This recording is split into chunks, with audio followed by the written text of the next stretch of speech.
이사야서 43장 8절부터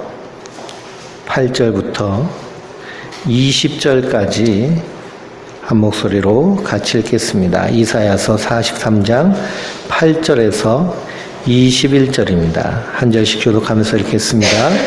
눈이 있어도 보지 못하고 귀가 있어도 듣지 못하는 백성을 이끌어내라.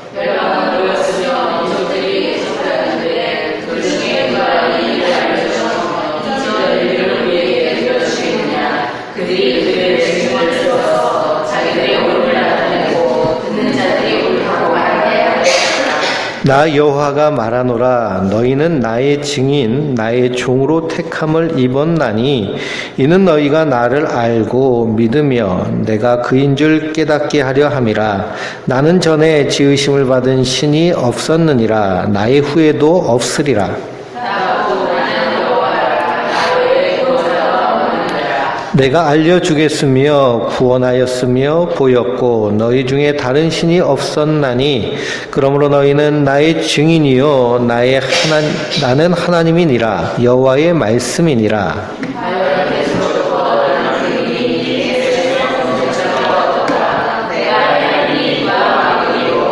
너희는 구속자요 이스라엘의 거룩하니 여호와가 말하노라.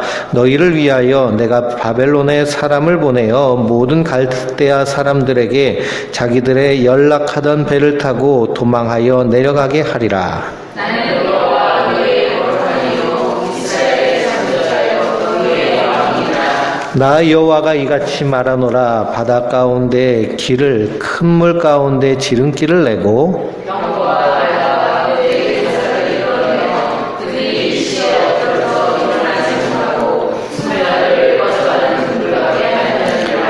너희는 이전 일을 기억하지 말며 옛날 일을 생각하지 말라.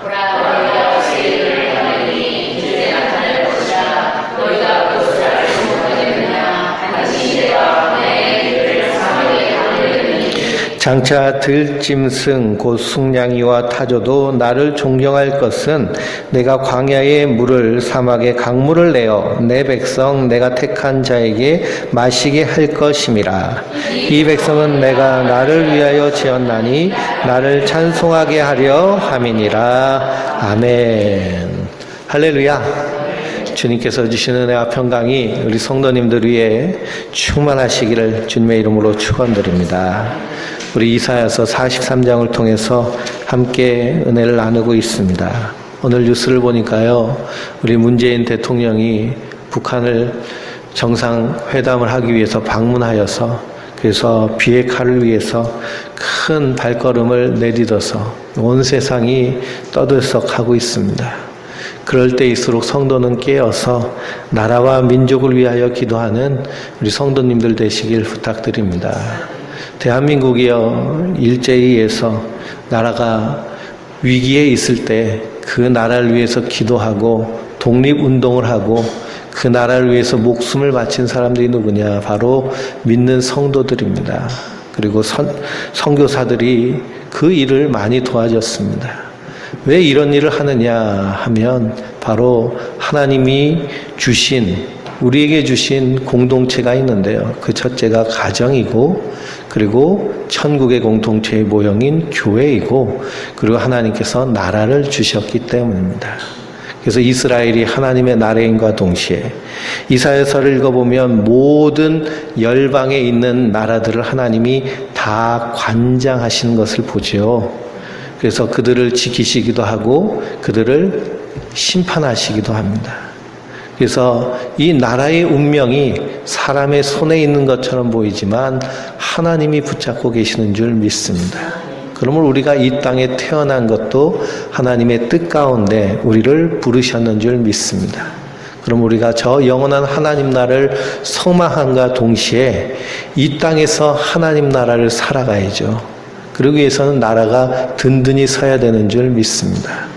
그리스도께서 2000년 전에 이 땅에 오신 메시아가 오신 그 이유 중에 하나 신학자들이요 연구를 했는데요. 그건 뭐냐? 안정적인 그런 정치적 안정 가운데 있기 때문에 복음을 증거하는 데 효과적인 때가 바로 2000년 전 로마 제국이 온 세계를 정복하고 제패하고 있을 때다라고 이렇게 얘기를 합니다. 왜냐하면 고대 사회는요, 끊임없이 전쟁이 일어났던 시대입니다. 그런데 로마 시대에는 로마가 다 세계를 정복하였죠. 그래서 전쟁이 많이 사라진 시대가 로마 시대입니다. 팍스 로마나, 그래서 로마가 200년 이상 평화를 누린 시대가 바로 예수님 당시에 그 시대입니다. 그리고 모든 길이 어디로 통한다고 되어 있어요? 로마로 통한다라고 되어 있습니다. 그러니 이 안정적인 정치적 상황 가운데서 모든 길이 로마로 통하니 그 길에 따라서 복음을 증거하는 전도자들이 열심히 가서 복음을 증거하여서 온 세계 사마리아 땅끝까지 이르러 내 증인이 되리라 라고 하신 주님의 지상 명령을 온전히 수행한 것을 우리가 기독교의 역사를 통해서 발견할 수 있습니다.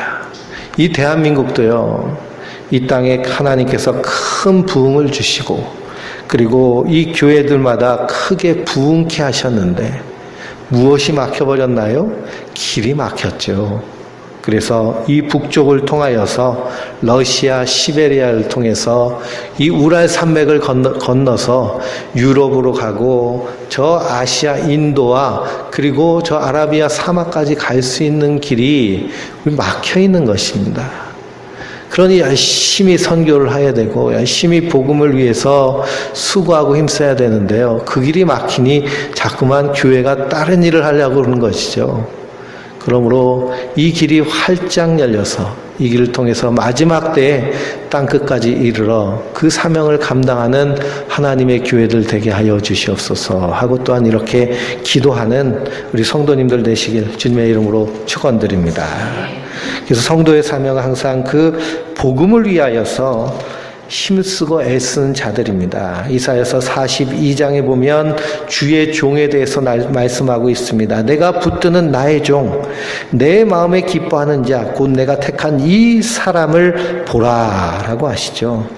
이 주의 종이 하시는 일이 어떤 일이냐? 새 일을 행하시는 것입니다. 내가 보라, 내가 새 일을 행하리니, 새 일을 행하는 그 하나님의 일을 깨달아 안 자들은 그 새 일로 말미암아 무엇하는 자들일까요? 새 노래로 하나님을 찬미하는 자들인 줄 믿습니다.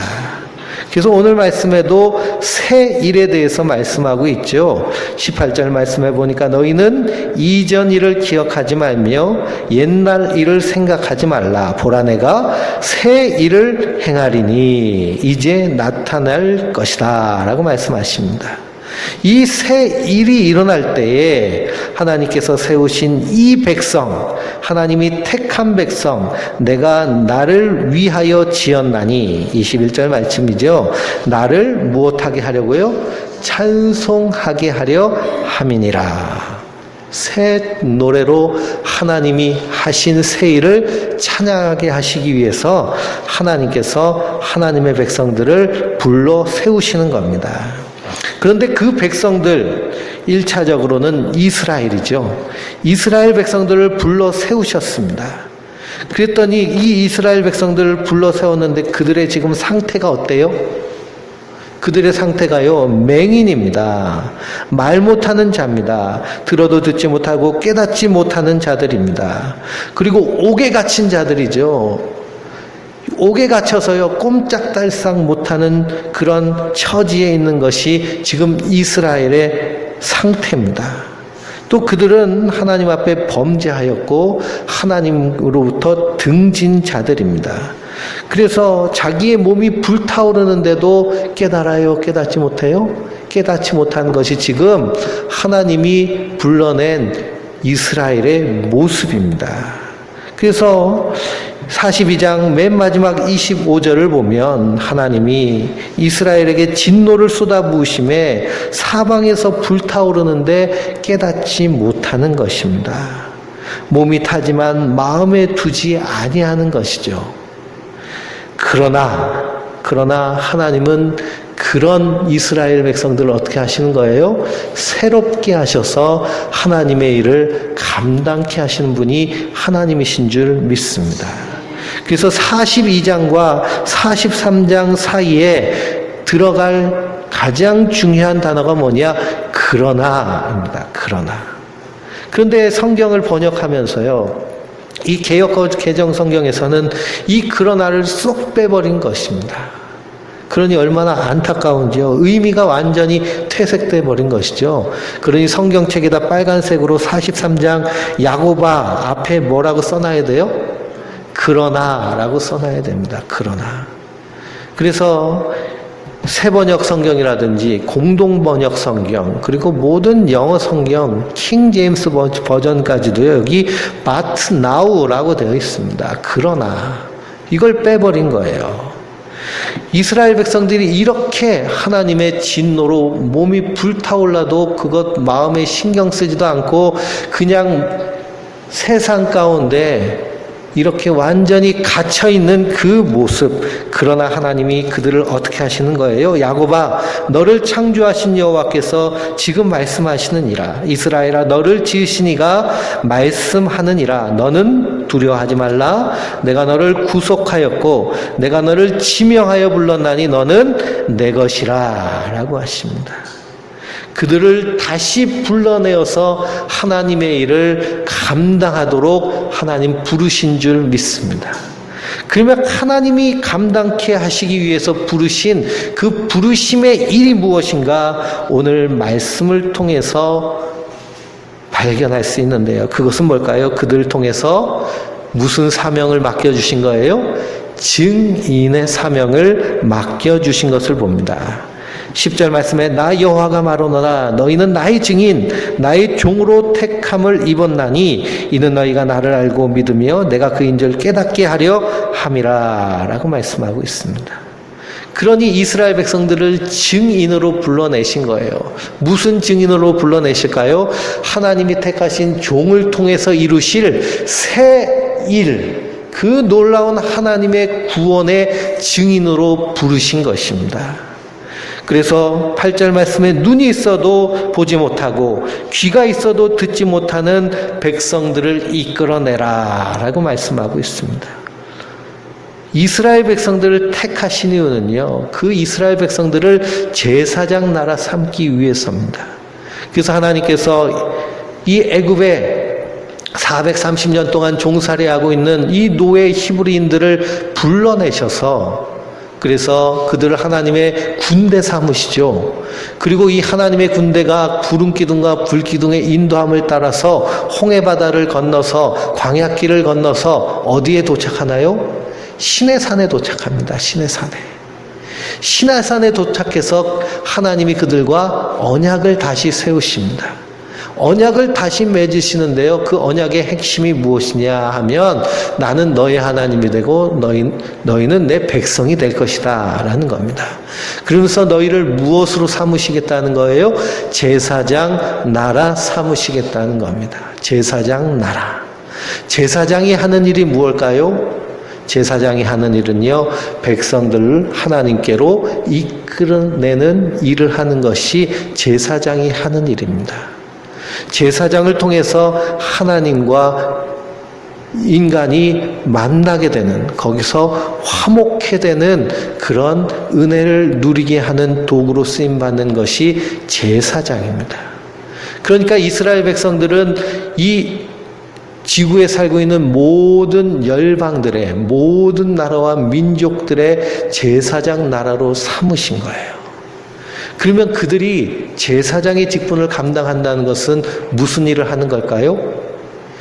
모든 열방과 모든 민족들에게 하나님이 어떤 분이신가를 증거하는 것이 제사장의 일을 감당하는 겁니다. 하나님의 이 땅에서 천지를 창조하시고 그리고 이 세상을 조성하시고 인간을 하나님의 형상에 따라 지으신 그 하나님의 선하심과 인자하심을 이 세상 가운데 선포하는 겁니다.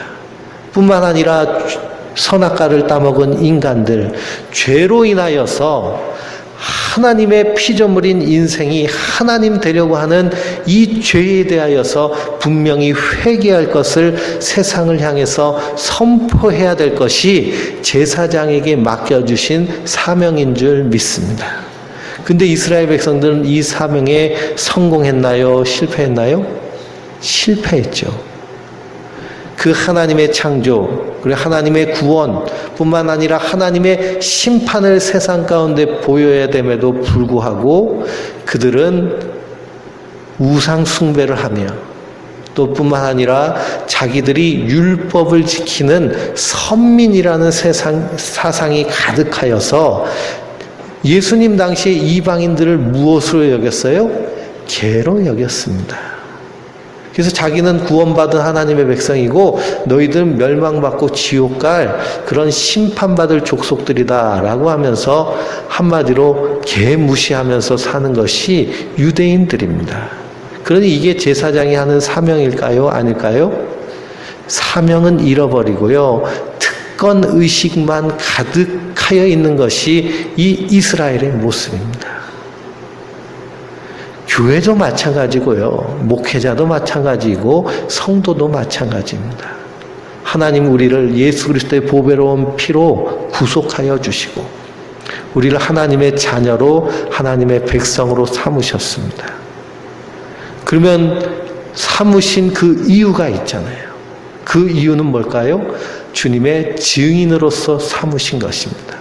베드로전서 읽어보면 너희는 택하신 족속이요 왕같은 제사장이요 거룩한 하나님의 나라요 그의 소유된 백성이니. 왜 그렇게 하셨어요? 그렇게 우리를 구원하신 하나님의 놀라운 그 사랑과 그 은혜와 하나님의 덕을 이 세상 만방에 선포하게 하려 하심이니라 라고 말씀하고 있습니다. 그러니 난 구원받았는데 넌 지옥 백성이야 하면서 나는 택함 받았는데 넌 버림받았어, 이런 생각으로 나아가면요, 그건 벌써 이스라엘과 다를 것이 하나도 없다는 것이죠. 그 은혜 가운데서 우리도 증인의 사명을 감당해야 될 줄 믿습니다. 그래서 이들은 하나님이 자기 몸이 불타는데도 깨닫지 못하고 마음 쓰지도 않는 옥에 갇힌 이 이스라엘을 구원하신 것, 그것은 바로 세상 만방 가운데 하나님이 어떠신 분이신가를 온전히 선포하며 알리기 위한 하나님의 증인으로 부르신 줄 믿습니다. 그러므로 우리 인생도 마찬가지죠. 이 구약은요, 신약의 그림자와 같습니다. 이스라엘을 구원하신 이 모든 하나님의 구원은요, 그리스도를 통해서 성도를 구원하시는 예표가 되는 것입니다. 모형이 되는 거예요. 어린 양의 피로 말미암아 이스라엘이 출애굽한 것처럼 어린 양 대신 예수 그리스도가 우리를 위해 보배로운 피를 흘리심으로 죄와 사망의 권세에서 우리를 건져내셔서 속량하셔서 우리를 하나님의 자녀 삼으신 이유는 바로 증인의 사명을 감당케 하려 하심입니다. 그러니 이것을 우리가 분명히 알면 우리의 신앙의 방향, 우리의 신앙생활의 목적과 이유가 분명하여지죠. 우리의 기도의 제목, 주님 오실 그날까지 영원히 우리 마음 가운데 끊임없이 간구하고 기도해야 될 기도의 제목, 우리에게 맡겨주신 사명, 우리를 부르신 부르심의 의무인 소명이 분명하면 우리 인생이 흔들리지 않는 줄 믿습니다. 성경을 보면 믿음의 성도들 복음을 들고 땅끝까지 나아갈 때요, 순교조차도 두려워하지 않았습니다. 자기 생명을 빼앗는 것조차도 두려워하지 않고요. 히브리서 믿음장 12장을 보면 더 나은 구원을 얻기 위하여 구차히 풀려나간 것이나 그런 것들 원하지 아니하고 자기 생명을 조금 더 아끼지 않았습니다. 사도 바울도 그렇게 고백을 하죠. 하나님이 내게 주신 사명, 곧 주 예수 그리스도의 이 복음을 증거하는 일을 마치려 하면은 나의 생명을 조금도 귀한 것으로 여기지 아니하노라. 사도 바울은 그 하나님의 은혜 가운데, 부활하신 예수님을 만나고 그분이 주신 그 생명을 깨달은 그 순간 자기에게 주신 사명이 무엇인가를 분명히 알았던 것입니다. 그러니 흔들릴 이유가 없죠. 담대하게 어떤 상황에도 환경에도 흔들리지 않고 내게 능력 주신 자에서 내가 모든 것을 할 수 있느니라 라고 하며 나아간 것을 봅니다. 여자는 연약하지만 누구는 강하다고 그래요? 어머니는 강하다라고 그럽니다. 여인은 약하지만 어머니는 강합니다. 왜 그러냐? 어머니에게는 분명한 목적이 있죠. 그것은 아이를 보호하고 아이를 양육시키는 것이죠. 그것을 그래서 모성애라고 합니다. 그래서 남녀가 서로 결혼을 하여서 여인이 10개월 동안 아이를 잉태하고 아이를 낳으면 그때부터는 그 몸의 호르몬 자체가요 완전히 변화되는 겁니다. 인생 자체가 변화되는 거예요. 그래서 어머니가 되는 것이죠. 하나님 그렇게 우리를 만드셨습니다. 그건 뭐냐? 우리의 사명도 마찬가지죠. 우리의 사명이 분명히 있으면, 그래서 이 사명을 우리가 놓치지 않으면 교회도 변질될 이유가 없고요. 우리의 개인적인 믿음도 변질될 이유가 하나도 없는 줄 믿습니다. 그래서 하나님이 어떤 분이신가? 1차적으로는 이스라엘을 이 바벨론 포로에서 해방시키시는 분이시며, 그리고 바벨론의 포로 잡고 있는 이 교만한 바벨론을 심판하시는 하나님이심을 온 열방 가운데 깨닫게 하시는, 알게 하시는 증인의 사명이 그들에게 있다는 것이죠. 뿐만 아니라 그들을 바다 가운데 길을, 물 가운데 지름길을 내시고 병거와 말과 군대와 용사를 이끌어내어 그들이 일시에 엎드러지고 일어나지 못하고 소멸하여 꺼져가는 등불같이 하였느니라 한 주님이 하신 일, 이 일은 무슨 일일까요? 출애굽하고 홍해바다에서 이스라엘 백성들이 수장되고 애국 군대가 수장되고 이스라엘 백성들이 거기서 하나님을 찬양하는 그 일을 얘기합니다. 근데 너희는 이 일을 기억하지 말라는 거예요. 옛날 일을 생각하지 말라는 거예요. 이스라엘 백성들을 홍해바다를 통해서 구원하시고 애굽을 홍해바다에 수장시키신 것보다 더 크고 놀라운 일을 하나님이 행하실 것이다 라는 겁니다.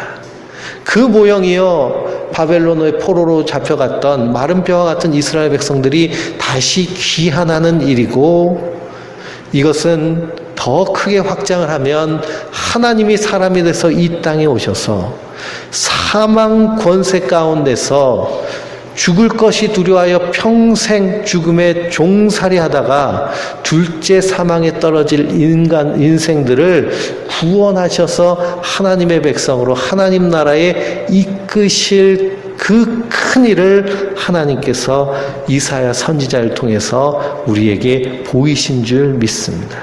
그러니 우리가 구원받은 것이요, 그리고 우리가 주님 강림하실 때 오늘 새벽에도 요한복음 14장에 너희는 마음에 근심하지 말고 두려워하지 말라. 하나님을 믿으니 또 나를 믿으라. 내가 가서 무엇을 예비하신다는 거예요? 거처를 예비하여서 너희가 있을 곳을 마련한 후에 너희를 영접하러 내가 이 땅에 오리라 하십니다. 그러니 그 일이 이스라엘 백성들이 홍해바다를 걷는 일하고는 비교가 될까요? 비교가 되지 않을까요? 비교가 되지 않습니다. 사망 권세를 깨트리고 영원한 하나님 나라의 백성으로 입성하는 그 일은요, 우리가 영원토록 찬양해야 될 우리의 찬양의 노래인 줄 믿습니다. 그러므로 요한계시록을 보면 구원받은 성도들, 구원받은 14만 4천들, 그들은 한결같이 하얀 세마포 옷을 입었죠. 그 하얀 세마포 옷은 무엇으로 하얗게 되었나요? 어린 양의 피로 깨끗하게 씻은, 피로 씻었는데 하얘요. 그것은 예수께서 우리를 깨끗게 하셨다는 의미입니다. 그 하얀 세마포 옷은 성도들의 옳은 행실인데요. 성도들의 옳은 행실은 무엇일까요? 성도들의 옳은 행실은 예수를 그리스도로 믿는 것입니다. 그리고 그분의 증인의 사명을 감당하는 일입니다. 그분의 계명에 따라 살아가는 일입니다. 내가 너에게 새 계명을 주노니 서로 사랑하라. 그러므로 그리스도를 믿는 구원받은 성도들은 이 땅에서 서로 사랑하면 사랑할수록 그 안에서 뭐가 충만할까요? 기쁨이 충만한 줄 믿습니다. 그래서 우리가 지난 주일날 우리 동네에 이렇게 거주하고 계시는 그 생활보호 대상자들 이렇게 추석 맞이해가지고요, 떡도 나눠주고 그리고 양말도 나눠주고 하는 일들이요, 아까운 생각이 드시나요 혹시? 이거 내가 다 먹어야 되는데 너무 아깝네. 이거 내가 가져가서 나 혼자 다 신어야 되는데 아깝네. 전혀 그렇지 않죠. 오히려 기쁨이 생기고요, 감사가 있고 즐거움이 있습니다. 왜 그러냐? 이것이 하나님의 계명을 지키는, 서로 사랑하라. 주님께서 우리에게 주신 계명은요, 서로 사랑하라는 거예요. 그렇게 사랑하며 살아가는 것, 이것이 성도의 옳은 행실입니다.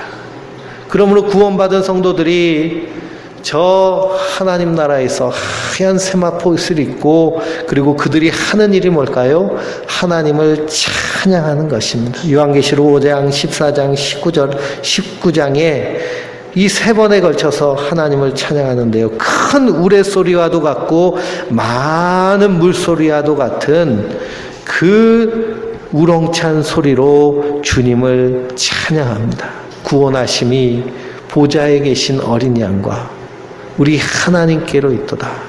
그분을 찬양하고 경배하죠.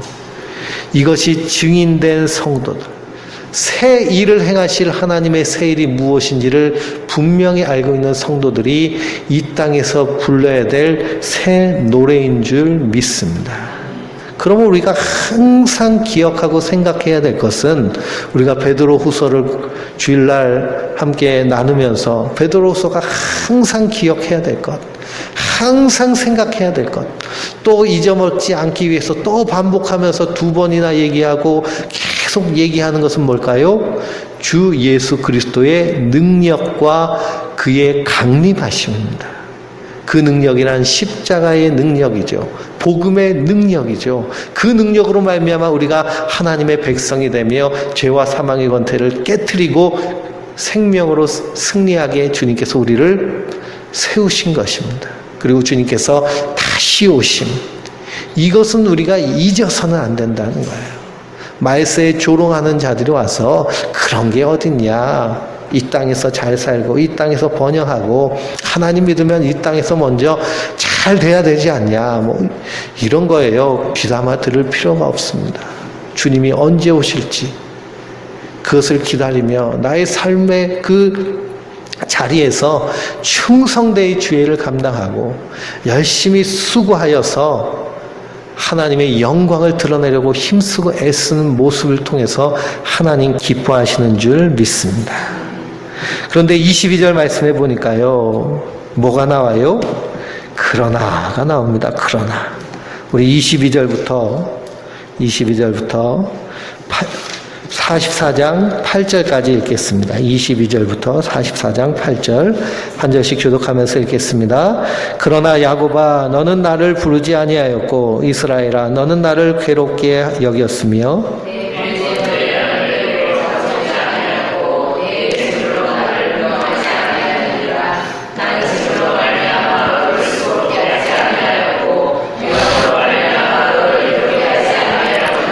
너는 나를 위하여 돈으로 향품을 사지 아니하며 희생의 기름으로 나를 흡족하게 하지 아니하였고 내 죄짐으로 나를 수고롭게 하며 내 죄악으로 나를 괴롭게 하였느니라. 나는 나를 위하여 내 허물을 도말하는 자니 내 죄를 기억하지 아니하리라. 너는 나에게 기억이 나게 하라. 우리가 함께 변론하자. 너는 말하여 내가 의로움을 나타내라. 내 시조가 범죄하였고 너의 교사들이 나를 배반하였나니 그러므로 내가 성수의 어른들을 욕되게 하며 야곱의 진멸당하도록 내어주며 이스라엘이 비방거리가 되게 하리라. 난 이스라엘아, 이제 들으라. 너를 만들고 너를 모태에서부터 지어낸 너를 도와줄 여호와가 이같이 말하노라. 나의 종 야곱, 내가 택한 여수로나 두려워하지 말라.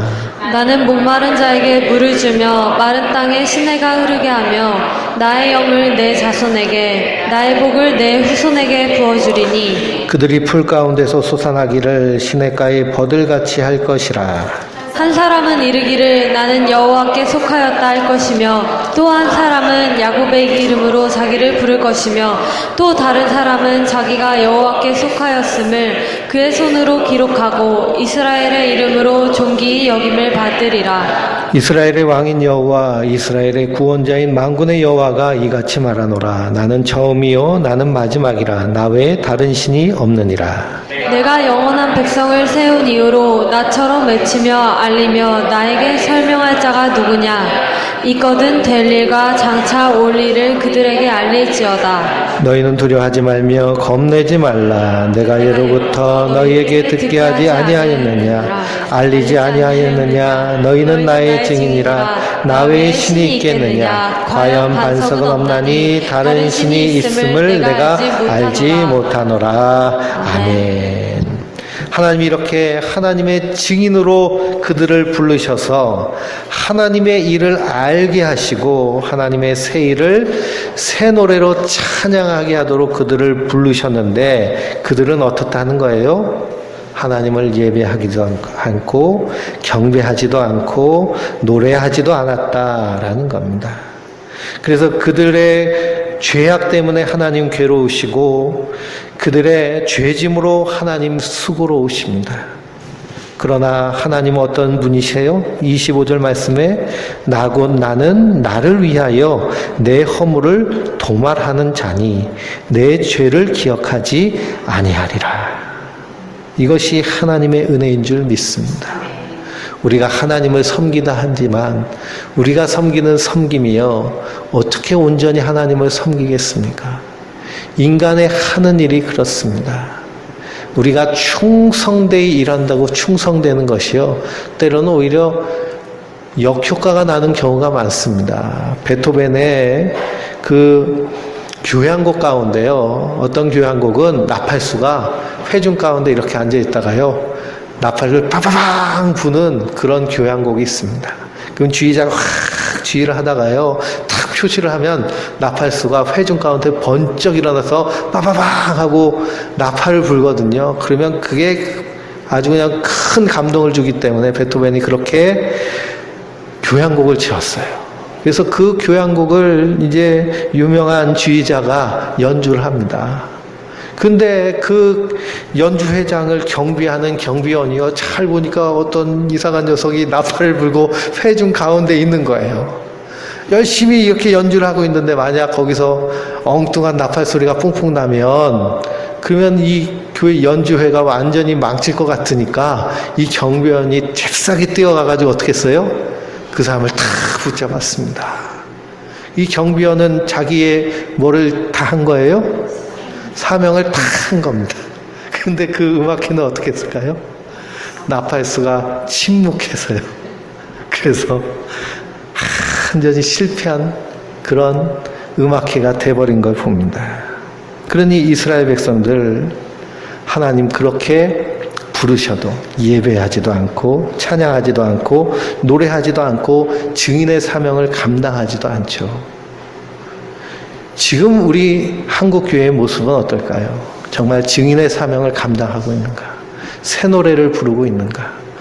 예수 그리스도의 그 십자가의 능력 그리고 다시 오실 그 주님의 강림하심을 정말 소망하며 마라나타 하고 있는가? 지금 이스라엘의 모습과 다를 것이 하나도 없습니다.